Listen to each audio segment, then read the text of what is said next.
Hello everyone, আমি আজকে রওনা দিয়েছি আমার হেয়ার কালারটা চেঞ্জ করার জন্য। ফেসবুকে একটা পেজের সাথে আমার আগেই কথা হয়ে গিয়েছিল, খুঁজতে খুঁজতে পৌঁছে গেলাম সেখানে। হাই, এটা কি এক্সোটিক বিউটি পার্লার? আচ্ছা, থ্যাংক ইউ। আমার একটা অ্যাপয়েন্টমেন্ট ছিল হেয়ার কালারের। পার্লারটা হচ্ছে জাস্ট যমুনা ফিউচার পার্কের পকেট গেটের অপোজিটে।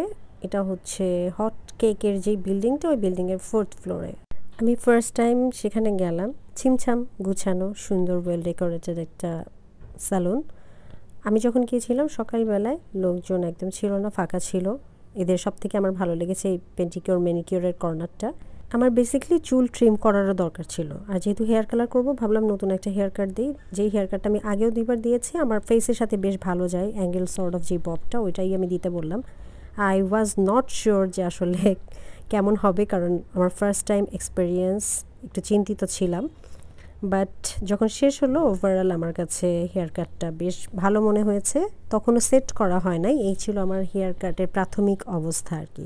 হেয়ার কালারের ক্ষেত্রে আমি চাই নাই একদম খুব আমূল পরিবর্তন চলে আসুক, কারণ আমার যেহেতু ক্যামেরার সামনে কাজ করতে হয়, উদ্ভট কোনো কালার হলে আসলে সেটা মিনিমাইজ করা যাবে না। এই জন্য আমি চাচ্ছিলাম বেবি হাইলাইটস করতে।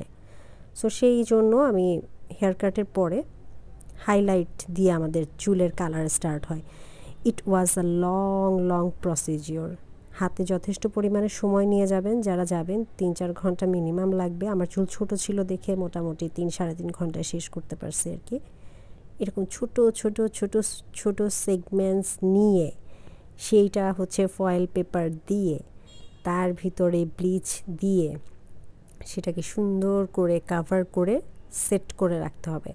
আবার একটু পরপর খুলে দেখতে হবে কালারটা আসলো কি না, আসলে সেটা আবার পানি দিয়ে ধুয়ে মুছে ফেলতে হবে। সাইমultaneously যিনি করছিলেন এইভাবেই করছিলেন কালারটা।